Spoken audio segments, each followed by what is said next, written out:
Durante la Alemania nazi, muchos hombres terribles sellaron con su nombre la historia universal de la crueldad, que aún dejaba varias hojas en blanco para las damas de la muerte nazi que supieron llenarlas con sangre. Hoy nos detendremos en 3 casos específicos cuyo sangriento historial ha causado escalofríos, incluso en los más duros tribunales de la Europa recuperada. Maria Mandel, la bestia de Auschwitz, quien envió a la muerte a 500.000 de personas, incluyendo mujeres y niños. Ilse Koch, denostada como la zorra de Buchenwald, quien promulgó la carnicería entre víctimas del Holocausto solo por placer y diseñó un siniestro guardarropas compuesto por la piel de sus víctimas. Finalmente, Violette Morris, la hiena de la Gestapo, una mujer vanguardista en muchos aspectos, pero que es recordada por trabajar como torturadora para el infame Servicio de Seguridad de Hitler. Estas mujeres han dejado su huella indeleble en el nazismo. Mientras el Führer aspiraba a un cupo femenino dedicado a las artes o la diplomacia, las damas de la muerte, sin temor a mancharse las manos, decidieron ir un paso más allá. Por eso hoy te contaremos sus historias. Comencemos. Muchos eran los temores para los judíos encerrados en el siniestro campo de concentración de Auschwitz-Birkenau. Cualquier acto que se saliera del estricto protocolo de comportamiento que imponían los nazis, en pocas palabras la sumisión total, terminaba en torturas y muertes. Tan solo dar un paso irregular durante las largas marchas entre pabellones o dejar caer un plato de latón en los pocos desayunos que tenían era motivo de castigo. Pero existía incluso un estadio más aterrador: que alguna de estas cosas sucediera frente a la atenta mirada de Maria Mandel, la bestia de Auschwitz. Una mujer tan brutal que su sola presencia era motivo de alarma entre los prisioneros y cuya mirada directa era una condena a la cámara de gas.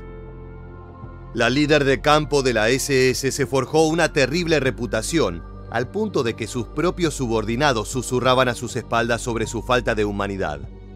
Delante de Mandel, las judías trabajaban hasta el agotamiento. Preferían sobreexigir su cansado cuerpo y morir esa misma noche en los fríos barracones antes que provocar a la bestia. Es que la brutal dama tomaba cualquier gesto de debilidad como un motivo de rebeldía y lo castigaba con las mayores penas posibles. Ancianos, mujeres o niños, nadie se salvaba de la sanguinaria marcialidad de la oficial nazi.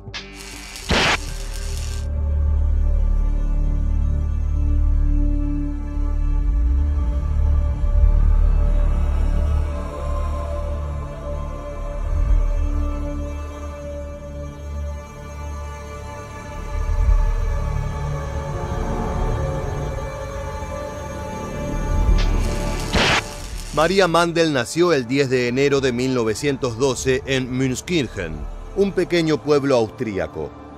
Hija de una familia medianamente acomodada, fue una niña que lo tuvo todo y que accedió a una educación de muy buen nivel. María no vivió los horrores de la Primera Guerra Mundial como muchos de los alemanes o austríacos que acompañarían a Hitler hasta el final. Todo lo contrario. Mientras esas comunidades se hundían en una de las peores crisis de su historia, María cursaba sus estudios secundarios en Bürgerschule, un centro donde formaban a futuros jóvenes profesionales del comercio y la artesanía. Durante esta época, la futura oficial nazi gozó de una enorme popularidad en la ciudad, ya que era una joven de una belleza soberbia, deseada por los muchachos y admirada por sus compañeras. No obstante, la frágil burbuja de prosperidad juvenil en la que vivía Maria Mandel estaba a punto de estallar. Tras graduarse y buscar insertarse en el ambiente laboral, descubrió que el mundo había cambiado. Para trabajar en Alemania durante el período de entreguerras, era necesario un permiso del Partido Nacional Socialista que María había logrado conseguir. Trabajó junto a su padre un tiempo, pero la relación con su progenitora se hacía cada vez más difícil, por lo que decidió abandonar su hogar. Mandel sufrió duramente el desahucio, ya que no conseguía ningún trabajo estable y luego de 10 fracasos decidió recurrir nuevamente a su familia. En 1938, gracias a un contacto, María ingresó como guardiana en Lichtenburg, uno de los primeros centros de internamiento alemanes. Si bien ella se había formado como una futura profesional comercial, no estaba en condiciones de rechazar ninguna posibilidad. Pero este sería el fatídico momento que sellaría su destino como jueza y ejecutora de cientos de miles de almas. En menos de un año, el caudal de prisioneros de Lichtenburg aumentó tanto que se construyó el campo de concentración de Ravensbrück, reservado a mujeres, y en 1939 María fue enviada allí. Una vez instalada, comenzó a transitar su camino de brutalidad y puso las primeras piedras sobre las cuales edificaría su infame prestigio. Mandel pasaba revista a las prisioneras y convertía un simple proceso administrativo en un siniestro juego de resistencia. Las obligaba a realizar ejercicios y si alguna caía o se detenía por cansancio, era enviada al búnker, un espacio donde ejecutaba terribles castigos como flagelaciones o humillaciones psicológicas. Durante años fue incrementando la violencia de sus métodos, que encontrarían su pico de maldad en 1942, cuando fue ascendida a jefa de campo de la SS y enviada a Auschwitz. El 7 de octubre, cuando arribó a la enorme prisión, María descubrió que era la máxima autoridad de todo el complejo. Solo debía rendir cuentas al comandante Rudolf Höss. En el campo encontró un enorme parque de atracciones donde podría desplegar toda su malicia. La bestia estaba por liberarse. Mandel, con total disfrute e impunidad, decantaba una ola de violencia sobre los prisioneros. Con siniestra malicia ahogaba bebés recién nacidos en tinas de agua frente a la impotente y desesperada mirada de las madres que eran obligadas a observar cómo sus hijos eran brutalmente asesinados. Enviaba a las embarazadas a los crematorios para ser quemadas vivas. Flagelaba a las mujeres hasta la muerte que fallecían por los golpes o simplemente desangradas. Pero incluso toda esta brutalidad no parecía satisfacer su perverso apetito por la maldad.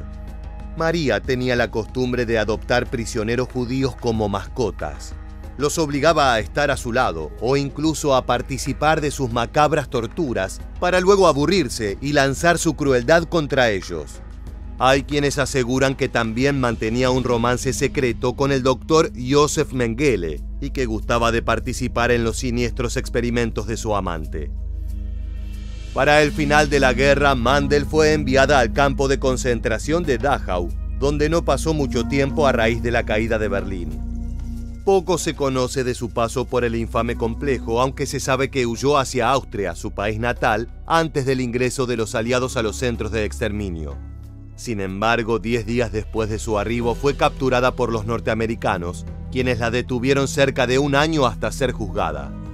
En 1947, luego de un exhaustivo juicio, María Mandel fue hallada culpable de la muerte de 500.000 de personas, incluyendo niños.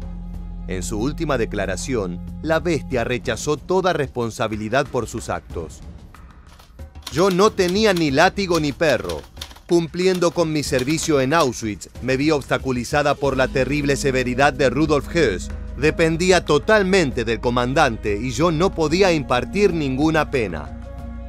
Pese a invocar la obediencia debida, su sentencia no fue levantada y el 24 de enero de 1948, María Mandel fue sentenciada a morir en la horca.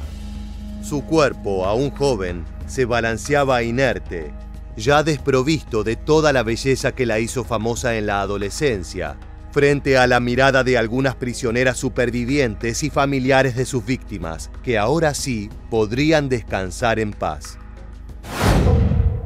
El caso de Violette Morris es bastante distinto al de las mujeres que completan esta lista, ya que si bien terminó trabajando para el nazismo, la atleta de origen francés logró profundos reconocimientos en su vida personal antes del avance de Hitler. Morris nació en Francia en 1893, tuvo una infancia tranquila y pasó toda su adolescencia como pupila en un convento. Al salir finalmente a la vida, decidió que sería una mujer distinta a las de su época, y su primer acto de rebeldía estuvo relacionado al mundo de los deportes. A los 15 años comenzó a practicar todo tipo de actividades físicas como ciclismo, natación, levantamiento de pesas, tenis e incluso boxeo. En 1914 se casó con Cyprien Gourand, pero no era un matrimonio feliz. Violette no pasaba mucho tiempo con su marido, sino que se dedicaba a practicar lanzamiento de disco, jabalina y fútbol, deportes estrictamente relacionados a los varones.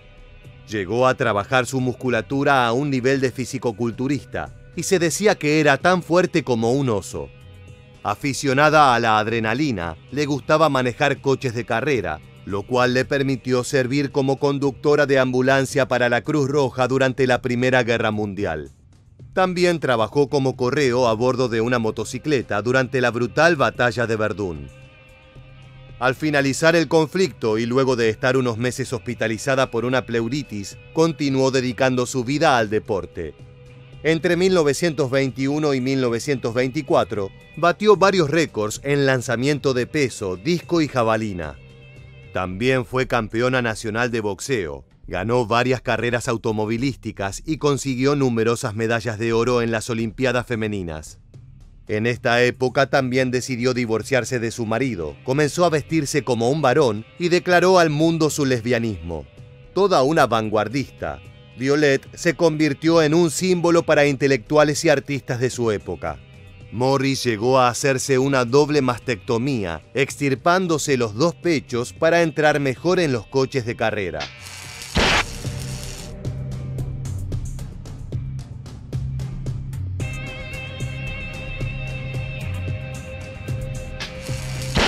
Por supuesto, su rebeldía al sistema tuvo consecuencias terribles.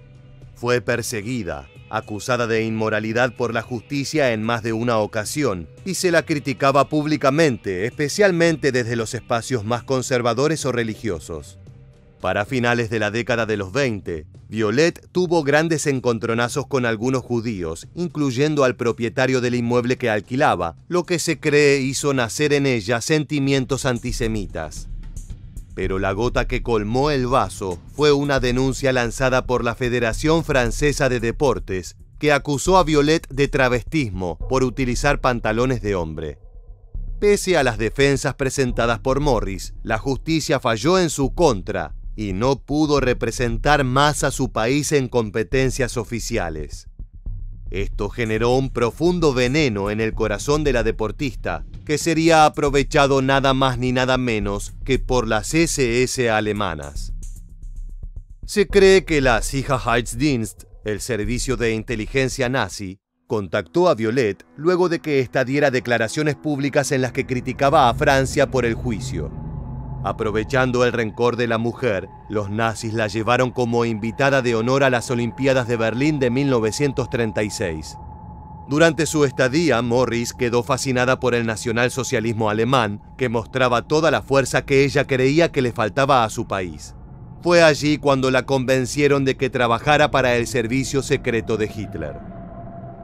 Lo cierto es que Morris era la espía ideal. Conocía tanto a funcionarios franceses como a intelectuales y deportistas.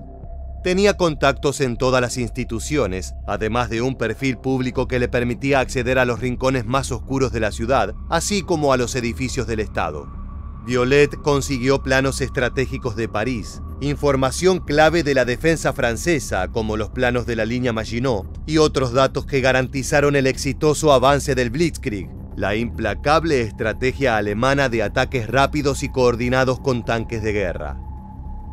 Pero su fama real llegó durante la ocupación nazi de Francia, cuando Violette Morris trabajó como interrogadora para la policía colaboracionista, además de infiltrada en la resistencia. Según testimonios de sobrevivientes, la deportista era extremadamente sádica y especialmente cruel con otras mujeres. Su gusto principal era la tortura y el castigo físico, que debido a su enorme fuerza, podía dejar a las víctimas al borde de la muerte. Pocos son los detalles sobre sus actividades en el Sicherheitsdienst, pero el pueblo francés la recuerda por su apodo, la hiena de la Gestapo, una dama que se divertía destrozando a sus presas.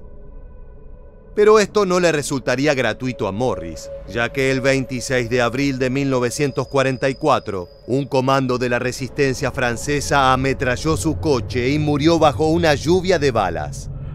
Su vida sigue siendo muy discutida hasta el día de hoy, y algunos historiadores revisionistas aseguran que la hiena de la Gestapo es una leyenda que se construyó sin sustento sobre la vida de Violet, aunque no existen registros claros para confirmarlo o rechazarlo.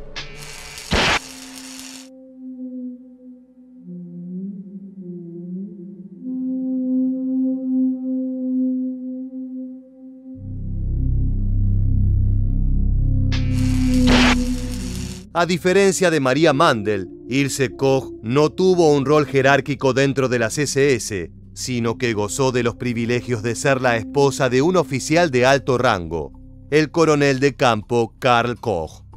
Era una mujer que para los estándares alemanes se consideraba muy bella.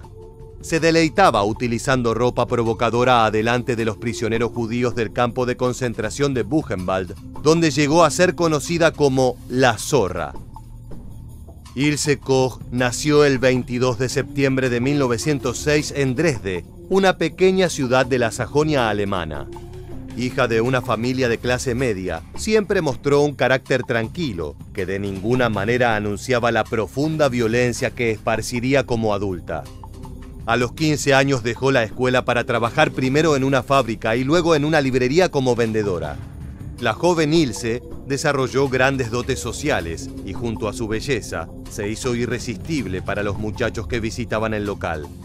Poco a poco fue haciéndose conocida entre los mozos oficiales del nazismo, que la involucraron en la actividad política hasta el punto de que forjó amistad con integrantes de las SS.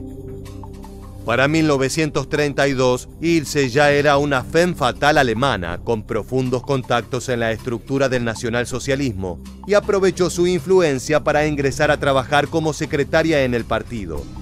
La encantadora joven continuó llamando la atención de todos los hombres con los que se cruzaba, hasta que se encontró cara a cara con el mismísimo Heinrich Himmler, el jefe de las SS. Si bien este estaba casado, consideró que la exquisita Ilse era un partido excelente para un joven ario y se la presentó a Karl Koch, uno de sus ayudantes más importantes, quien servía como coronel del campo de Sachsenhausen. Ya fuera que Heinrich tuviera el ojo de Cupido o que ejerciera cierta presión sobre su mano derecha, Koch e Ilse se casaron en 1936. Pero fue en 1939 cuando la pareja realmente conectó, gracias a las siniestras atrocidades que llevaron a cabo juntos en el campo de exterminio de Buchenwald. Si bien los Koch ya tenían hijos, luego del periodo obligatorio de dedicación a la paternidad establecido por el Reich, volvieron a la comandancia del campo con un renovado sentido de la crueldad.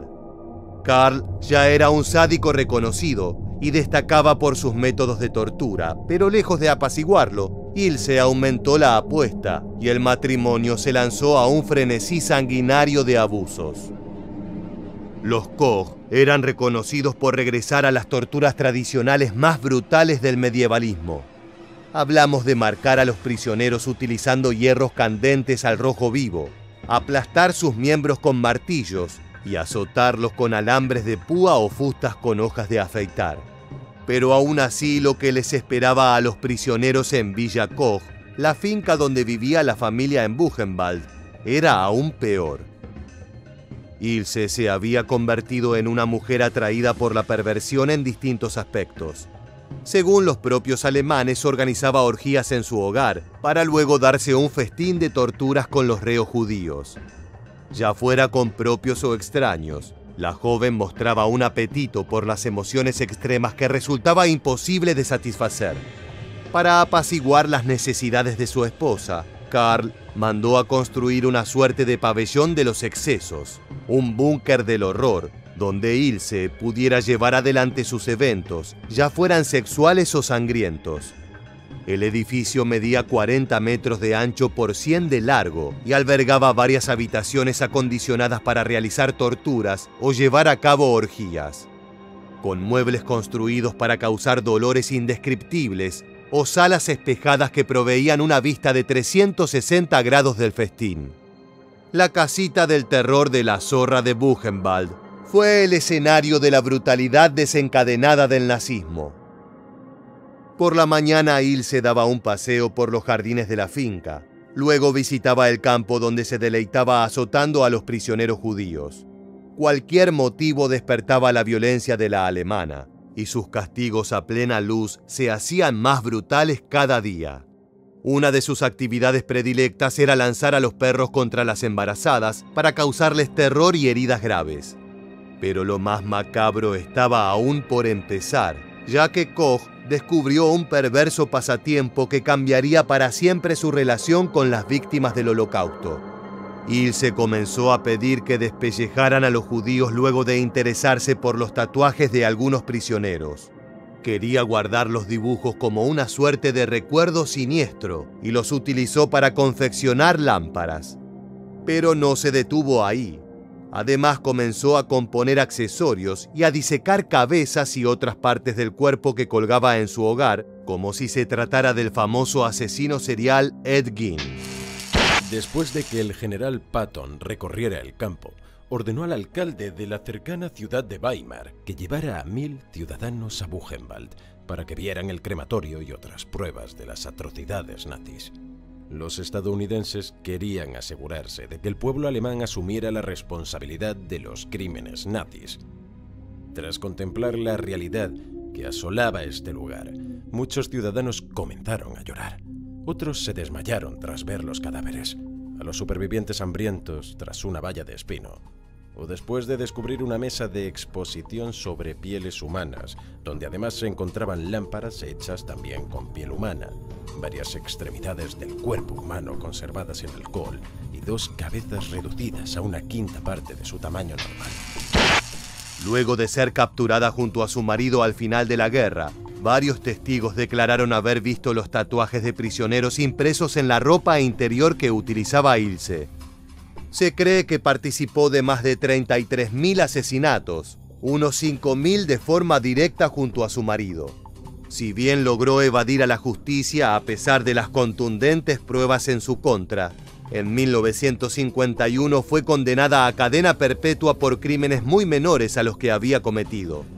Koch decidió terminar con su propia vida en 1967, al colgarse en su celda de la prisión con la ayuda de una sábana blanca. Quienes la conocieron al final de su vida aseguran que Ilse solo hablaba de que era una pecadora y que no merecía el perdón de Dios. Quizás esto fuera cierto no solo para ella, sino también para todos los colaboradores de la terrible matanza que se llevó a cabo en uno de los momentos más brutales de la historia de la humanidad. Muchas gracias por acompañarnos hasta el final. Si te gusta nuestro contenido, no olvides darle like al video y suscribirte a nuestro canal. Hasta la próxima.